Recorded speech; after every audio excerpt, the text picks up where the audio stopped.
Evangelho de Mateus, capítulo 23, versículo 1 ao versículo 12.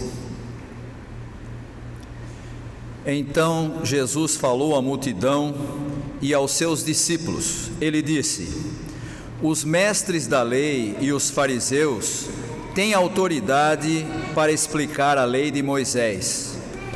Por isso, vocês devem obedecer e seguir tudo o que eles dizem. Porém, não imitem as suas ações, pois eles não fazem o que ensinam. Amarram fardos pesados e os põem nas costas dos outros, mas eles mesmos não os ajudam, nem ao menos com um dedo, a carregar esses fardos. Tudo o que eles fazem é para serem vistos pelos outros. Vejam como são grandes os trechos das Escrituras Sagradas que eles copiam e amarram na testa e nos braços. E olhem os pingentes grandes das suas capas. Eles preferem os melhores lugares nos banquetes e os lugares de honra nas sinagogas. Gostam de ser cumprimentados com respeito nas praças e de ser chamados de mestre. Porém, vocês não devem ser chamados de mestres, pois todos vocês são membros de uma mesma família e têm somente um mestre. E aqui na terra, não chamem ninguém de pai, porque vocês têm somente um pai que está no céu. Vocês não devem também ser chamados de líderes, porque vocês têm um líder, o Messias.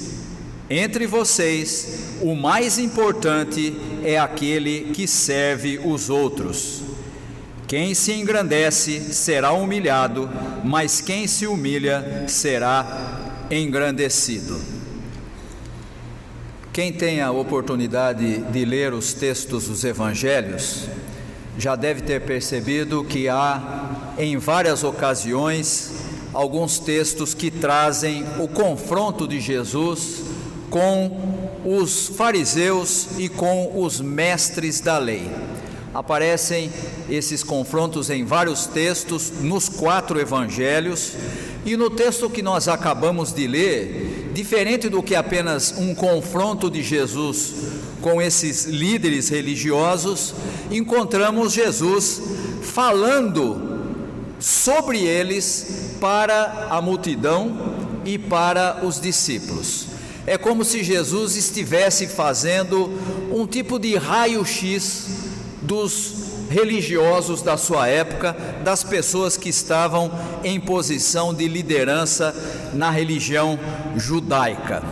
E ele começa a sua exposição, a sua análise dos religiosos, dizendo que os mestres da lei e os fariseus tinham autoridade para explicar a lei de Moisés. Na realidade, essa expressão que aparece aí na tradução que nós lemos, significa que eles sentavam na cadeira de Moisés. Se você pegar a tradução do Almeida, a tradução mais antiga, que é uma tradução que segue mais ao pé da letra a maneira como o texto grego foi escrito, você vai encontrar exatamente essa afirmação.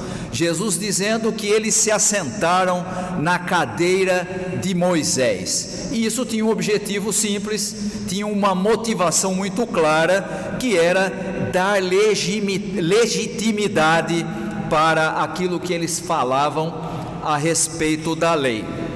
E é muito interessante a maneira como Jesus analisa esses líderes. Ele diz: obedeçam ao que eles dizem.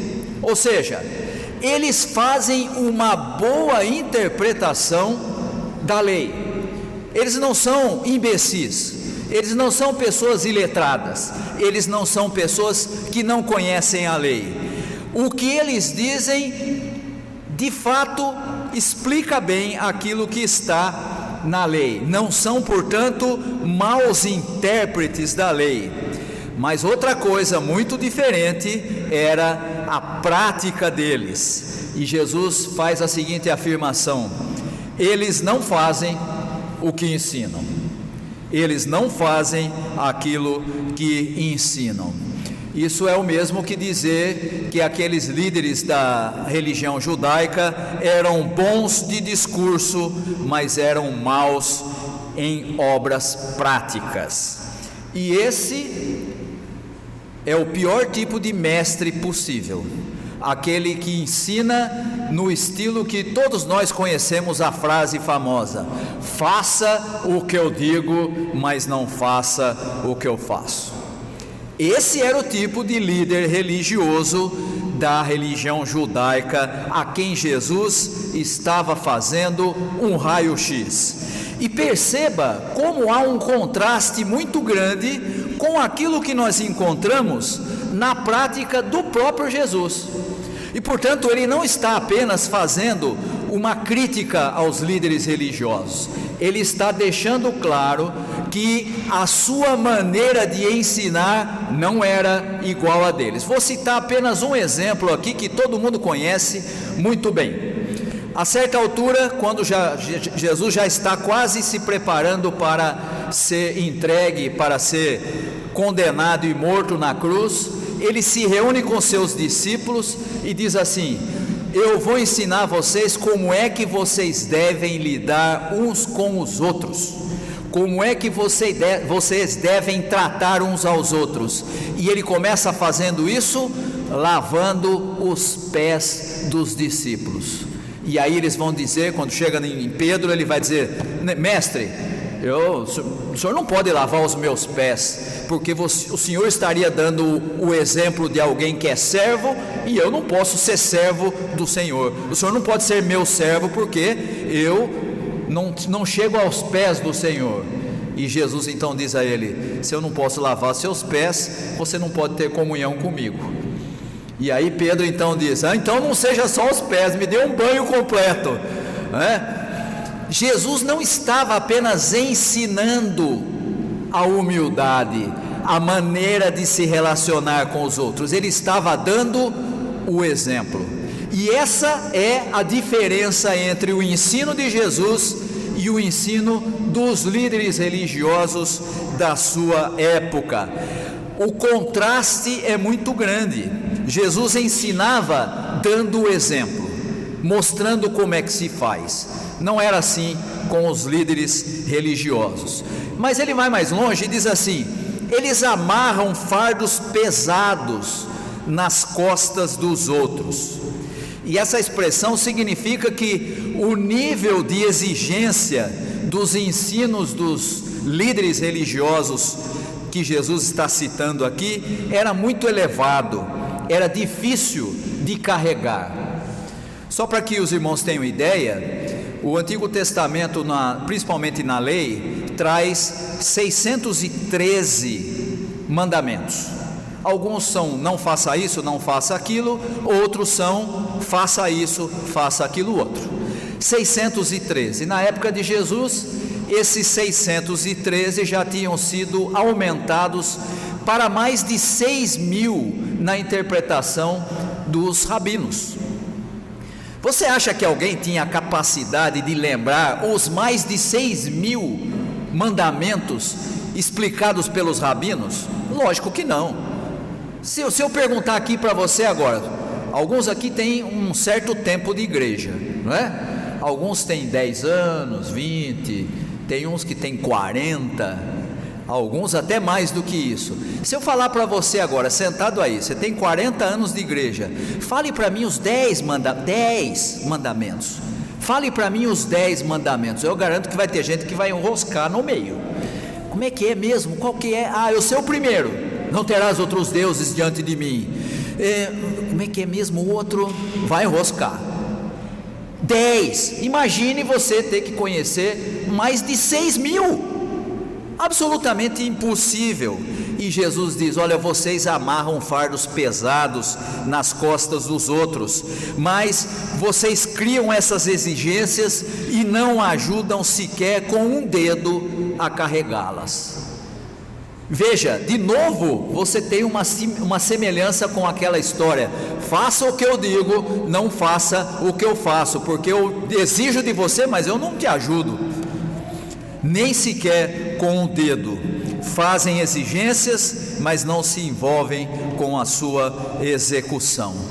E pior, Jesus diz, eles fazem, e o que eles fazem é para serem vistos, é para serem reconhecidos pelas pessoas. Isso aqui me lembra muito algo que é muito comum nos nossos dias, a famosa rede social, né? Eu acho muito interessante. Eu não tenho muito mais paciência para acompanhar a rede social, eu quase não escrevo mais nada. A única coisa que eu tenho em rede social são lá os meus vídeos de tênis, que tem outra coisa, não tem nada a ver com a vida aqui do convívio da igreja. Mas eu não tenho muita paciência com rede social, porque você começa a ver o que está lá e você pensa assim, puxa vida, só tem gente perfeita, com famílias perfeitas, com comidas perfeitas e com fotos maravilhosas, tudo é lindo. E aí só que você conhece a pessoa e você sabe que não é nada daquilo. A realidade não é aquela, a família dela não é aquela, a maneira dela agir não é aquela, e a foto que ela fez, ela deu uma maquiada. O que eles faziam, líderes religiosos da época de Jesus, faziam para serem vistos, exatamente como as redes sociais do nosso tempo. Não é a essência da ação, mas a aparência que se quer destacar. Hoje em dia as pessoas parecem que são de um jeito, mas quando a gente convive, você descobre que aquela aparência é mesmo só uma aparência, a essência é outra.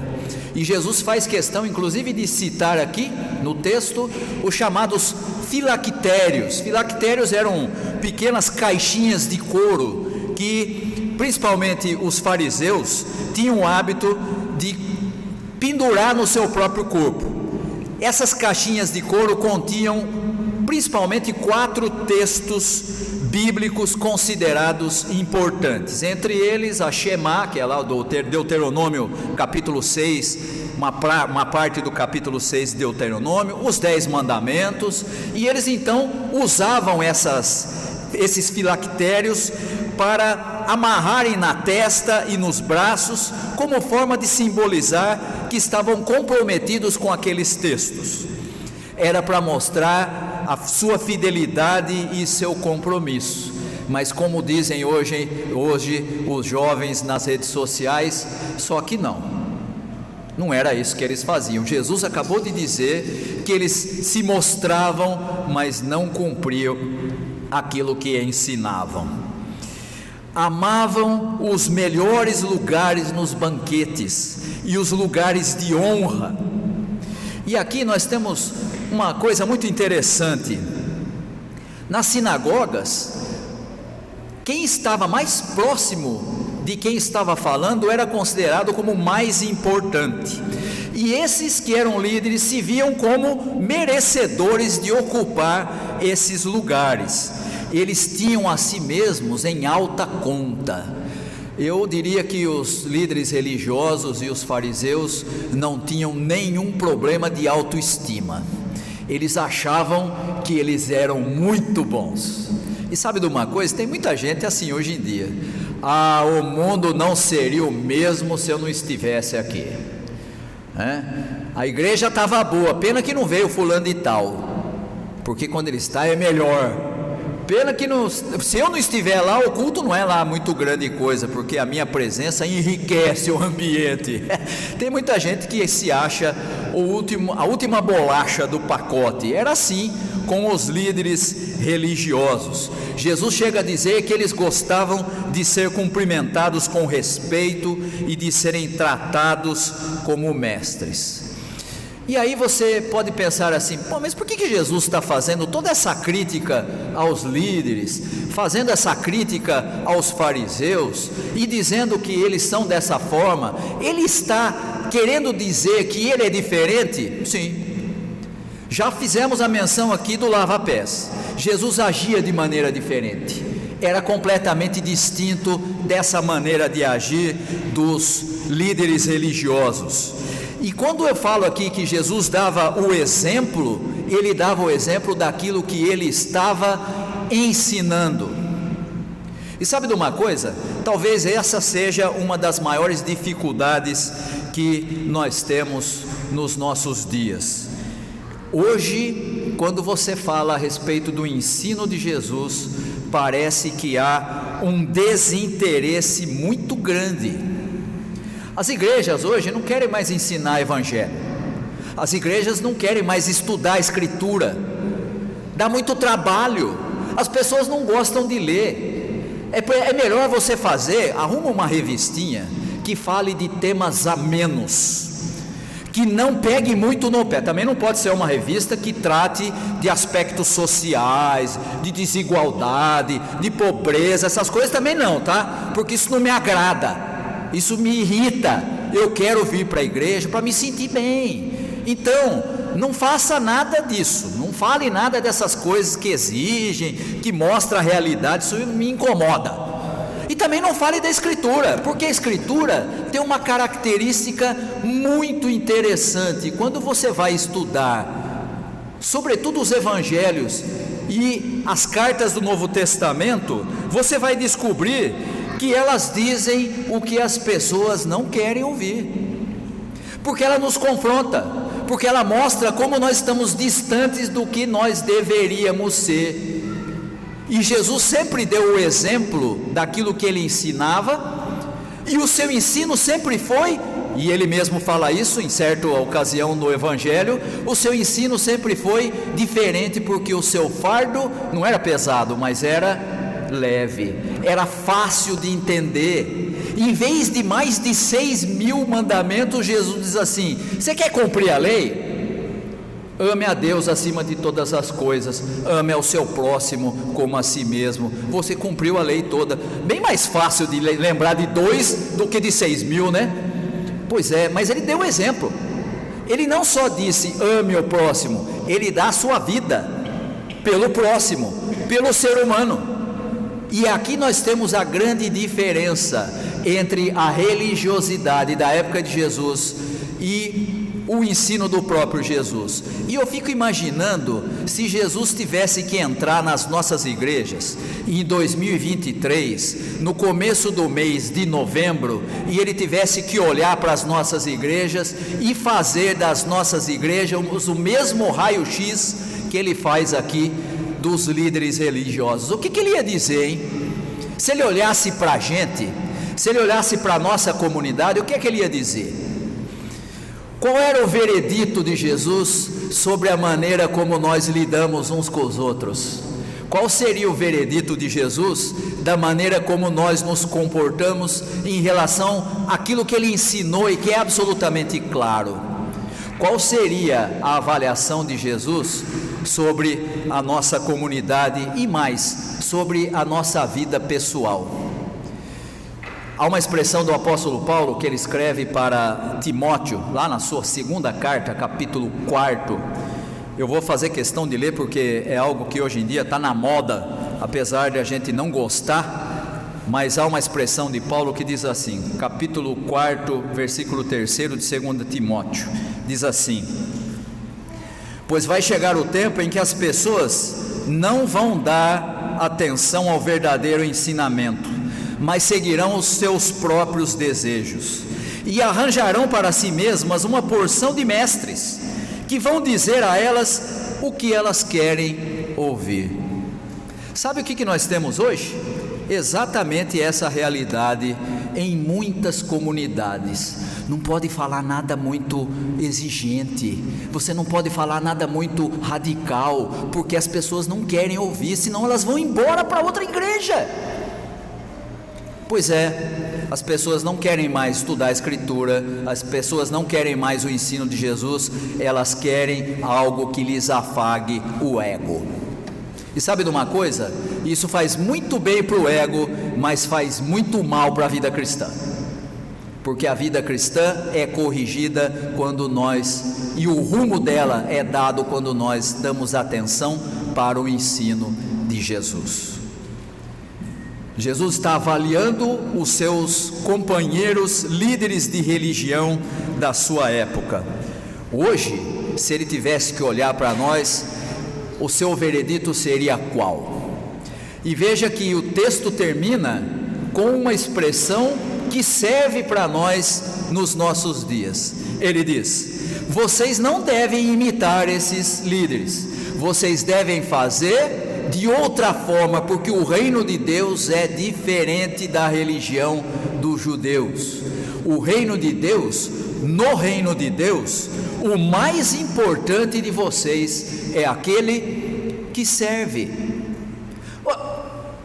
Alguma coisa está fora do lugar, não é?